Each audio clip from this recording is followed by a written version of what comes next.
All right, y'all back with another review. This time we are reviewing King Christo's manga. I'm not sure if I should call it a manga. It has manga influence, but it feels like an American comic. But anyway, we're going to talk about that. As you know, here on Coffee Comics, we have a method or rubric on how to judge. Things on Coffee Comics are judged whether to be good or not under the Coffee Comics standard with the MANAA ingredients. If you have all four of these, you have a quality product, right?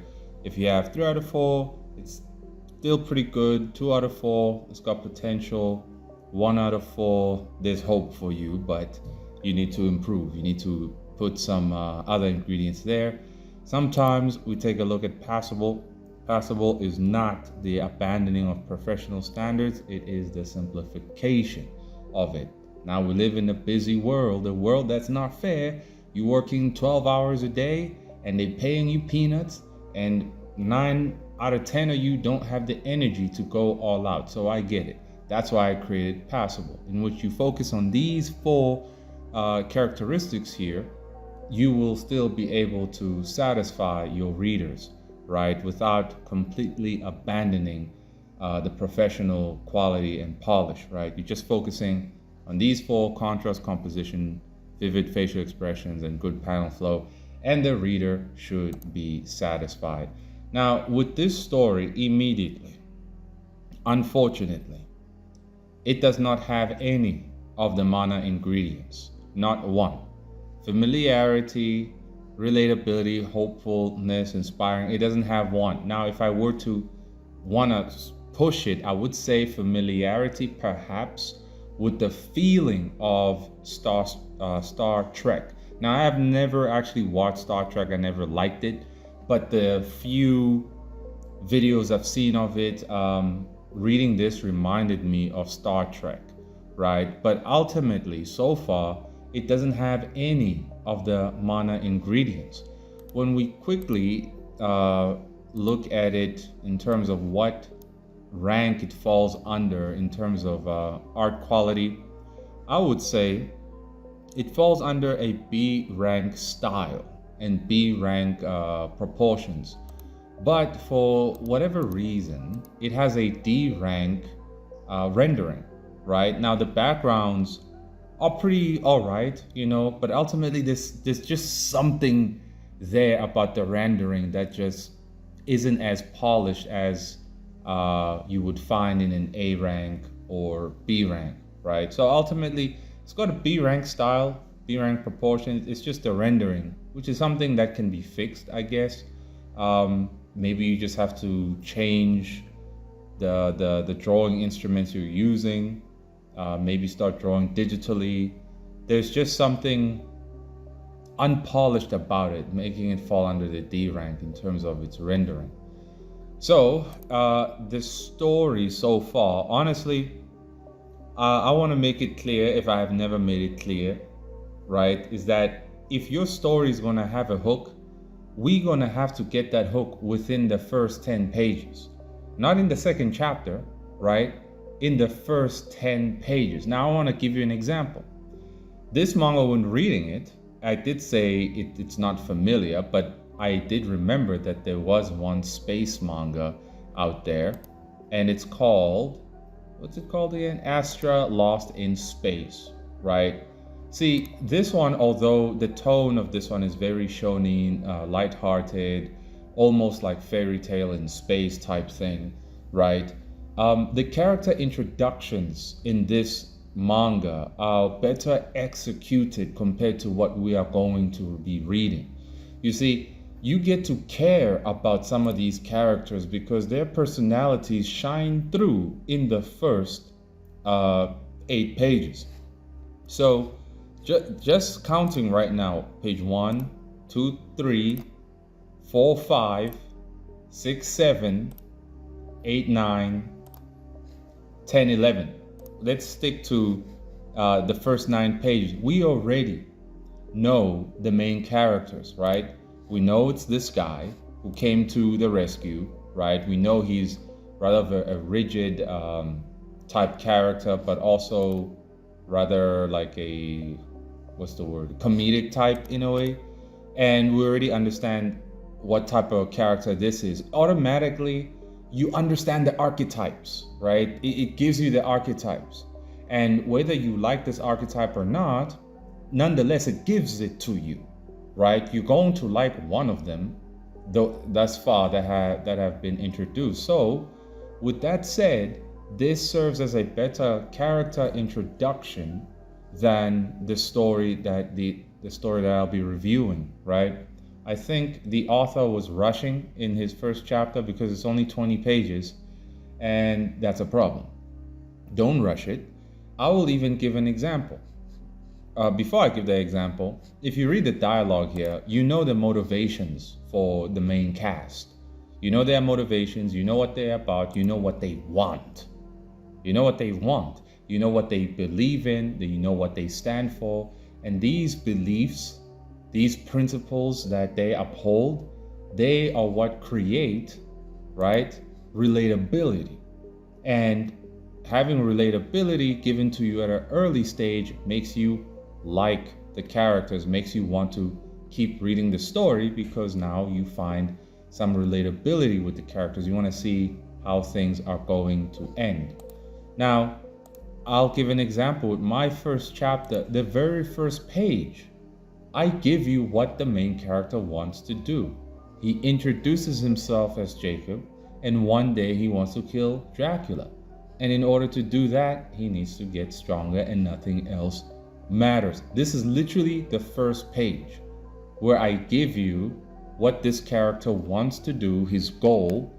And if you are somebody who has an ambition of revenge or whatever goal, personal vendetta, well, you would relate of like, oh, nothing else matters. This character's got some tunnel vision action to accomplish something. I can kind of relate to that, you see. So with that serving as the foundation, if we go back now and start reading this story, it starts off, we see that we're in a spaceship. And the main character is speaking here that something, it all happened so fast. The sounds of the ship's alarm going off, and then we're introduced to some of these characters. An alien guy, we see a spaceship approaching a planet, and we see the main character talking to himself. You know, it happened so fast. Again, he says this quite a number of times. And we see an explosion here, and him saying, what is that? Asking one of the crew members what happened, and he's told that one of the engines blew up. One of the wingspan engines blew up, something like that. And now everyone is panicking, strapping in. You see, the dialogue, there is, unfortunately, in this dialogue, everything that we read is about the situation at hand, about how they need to fix the cooling system, how many seconds there are until impact, how many seconds it's been since the explosion of the engine. You know, there isn't anything outside of the situation. And if there's nothing outside of the situation, we can't really get a full grasp on the individuals, the characters, and who they actually are. There isn't an opportunity here presented for them to actually shine. We can tell that the main character is the leader, obviously. There are basic things that you can tell immediately. But that's not good enough. You know, that's not good enough. Just because I can see and tell that this is the leader, that does not make it relatable at all. That doesn't make me like the main character any less or any more, you know. So unfortunately, just reading all of this, it's got to do with the situation at hand. They mention other characters such as Carmeli and then whatever, can't read it, sorry. And everybody's shocked, wondering where they are. But you see, us, the audience, the readers, we have no idea who they are. And so we don't give one single damn who they are and where they are, because we don't know who they are. We've never seen even an image of them or Again, the introductions to these characters was poorly executed in comparison to the introductions to the characters in this manga over here. Authors should take, you should take it slow when it comes to introductions. Okay, you really should, because you have only one opportunity to hook your reader. If your reader doesn't like your characters, they are moving on, right? To bet on the fact that your second chapter is better, or it's gonna have more information in the next couple of, no, already you've lost my interest. Imagine I go to a so-called 5-star restaurant where the appetizer is terrible. Do you think I'm going to stay for the main course? Of course not. I'm not. No matter how much the chef, right, promises that the main course is so good, I would say, chef, you really burnt the appetizer though, right? Or it was missing all kinds of flavor. I don't trust you, and I'm really hungry. So you know what I'm gonna do? I'm gonna go to McDonald's, wait 5 minutes for my burger and fries, and eat something I'm used to, even though it's poisonous.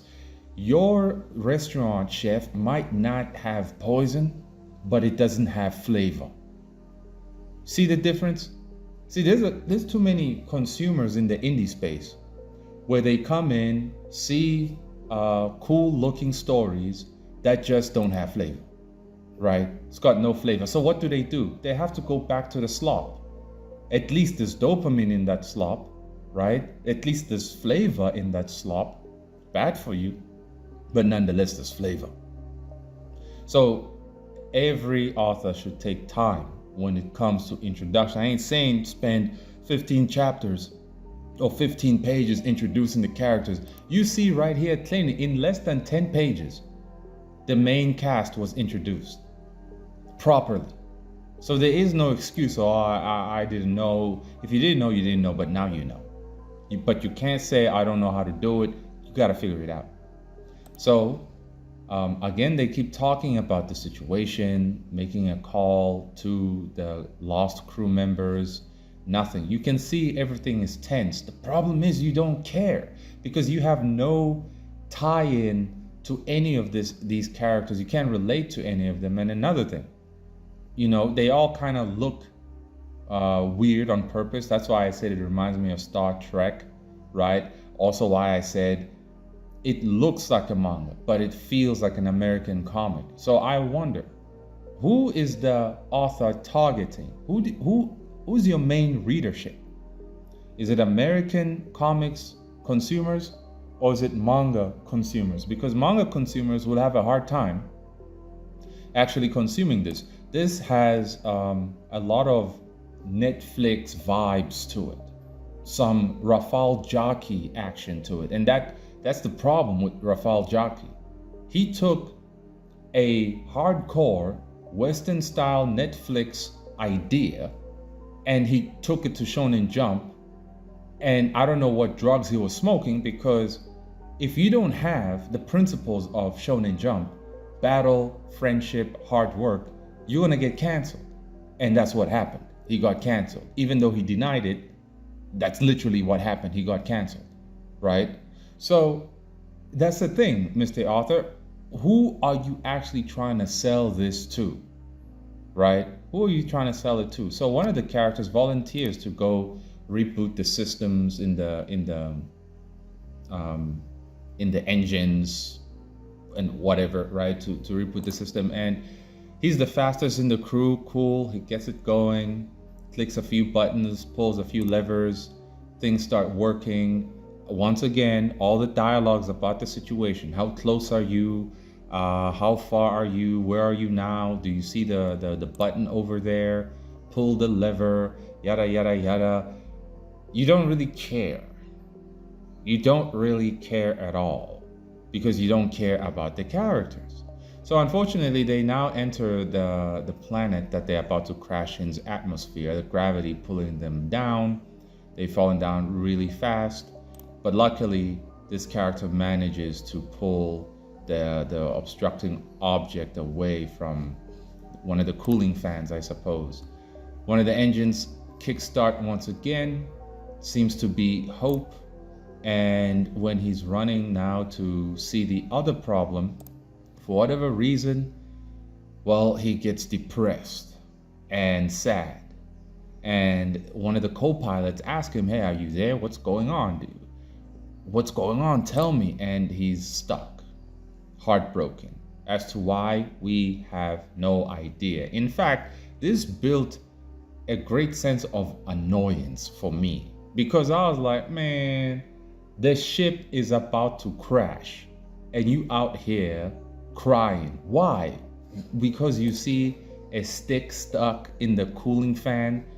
Why? What's the significance of this? Now, of course, the author knows the significance, but we don't.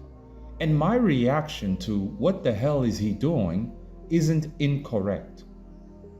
If there were to be a way to allow the person reading this to understand why this character is behaving in this way without letting the characters in the story understand why he's behaving this way, it would have been better.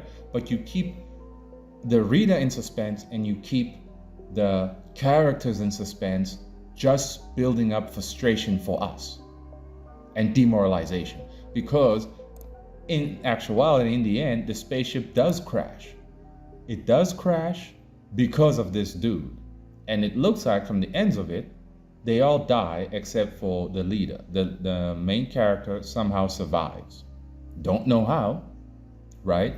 But in the end, you are felt rather frustrated that I don't think they had to crash if this character just said what the problem was. How can he actually walk slowly while the ship is going down? You see, that also destroys immersion, because if the ship is tumbling down, right, you can't walk while the ship is tumbling down. Even if one of the engines seems to be back online again, it's still going down. So you can't actually be walking. You know, you can't actually be standing still either. You can't, right? The gravity is pulling them down. So there is all kinds of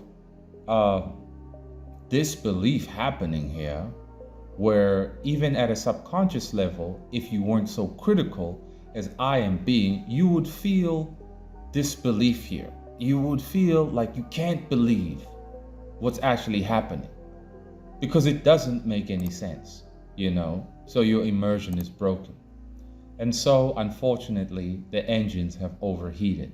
Then the other engine explodes, and now they fall down even faster. And so, the people brace for impact, and the main character says, "All of them helped me to get back here. They sacrificed so much for me. Could I have done more?" See, this moment would mean more for us if there maybe was a flashback in the beginning of this chapter to establish a relationship between me, the reader, and these characters in the story. But that's not the case at all. And so I don't care, bro. They all gonna crash and die. I don't care, right? What would he have done? What would he have said? Am I responsible? It all happened so fast. We crashed and we're scattered like confetti. Planet Enigma, was this the welcome back I was always going to receive? We meant nothing to the ground we hit. Their lives meant nothing to this planet we crashed on, my home. But to me, they meant everything. Attain what happened. They've all sacrificed for me as I would for them. But how could I say that?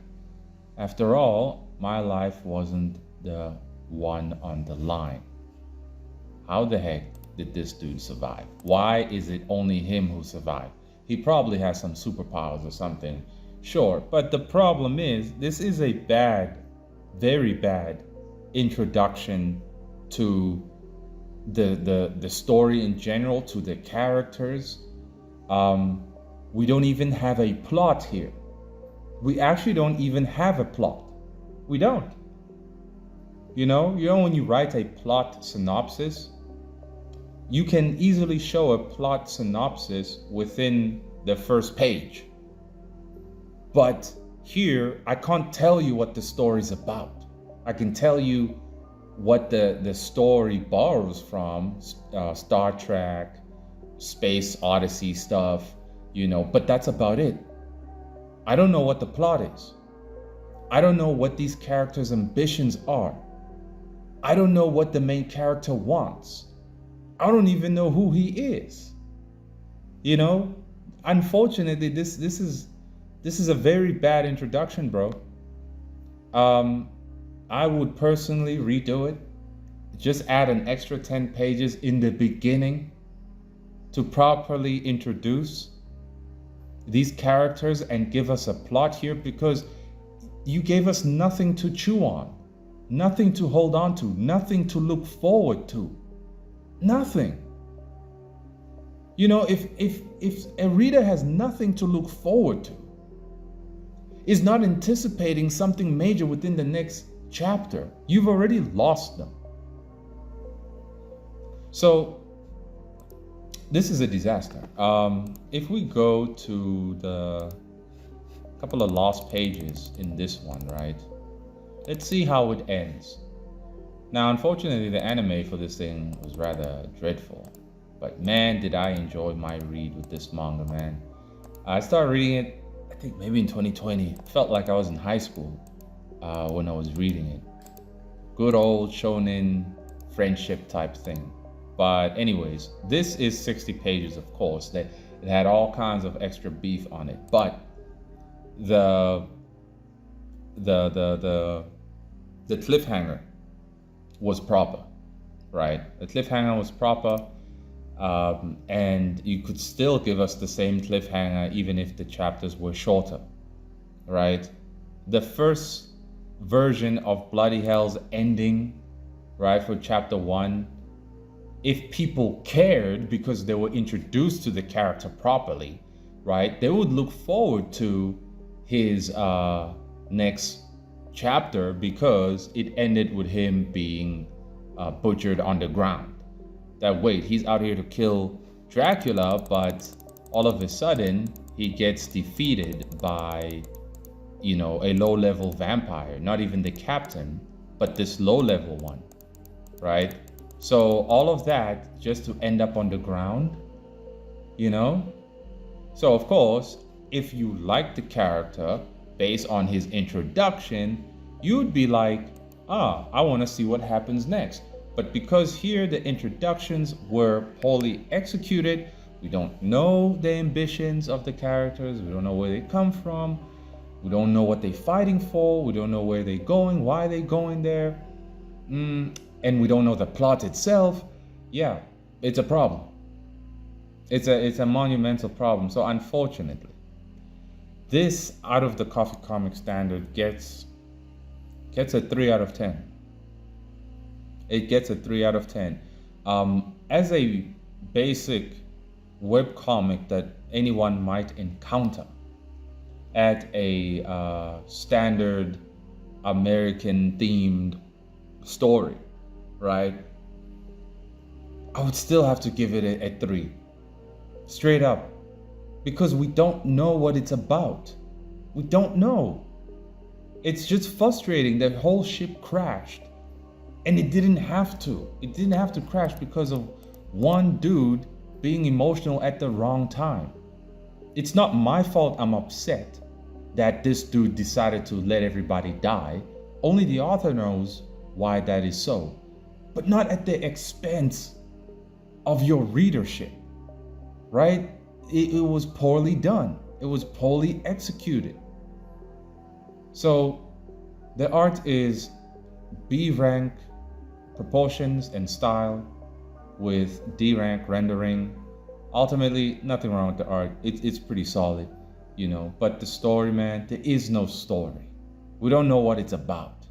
Things were just happening. All the dialogue was just about what is happening at the situation, at the time, and nothing else. things that were trying to allude to a bigger picture or a deeper plot line were too vague for us to hold on to, too vague for us to care about. The whole thing of it happened so fast. What would he say? What would he have done? Who is the he? You know, it's too vague. We got nothing to chew on, nothing to hold on to, nothing to look forward to. So unfortunately, this was a bad first chapter, bro. I don't know how chapter 2 is gonna look like, but this wasn't it. I recommend you not redo, but just add 10 extra pages at the beginning of this chapter. Just add, okay? Giving people some meat to chew on. Put the synopsis there. And that should really make it a lot better. It's a simple fix, really. Just add extra 10 pages. It's not that much of a big deal. And then it would go to a score that is more deserving, right? So yeah, that's it for now. If you'd like your own chapter review, it's $40 per chapter. Don't forget to subscribe to Coffee TV on Patreon, only $6 a month. A whole new way to experience the caffeine, right? Since I'm so up close and personal with you this time. So yeah, cool things on Coffee TV coming. All kinds of goodies over there. Y'all go check it out. But that's it for now.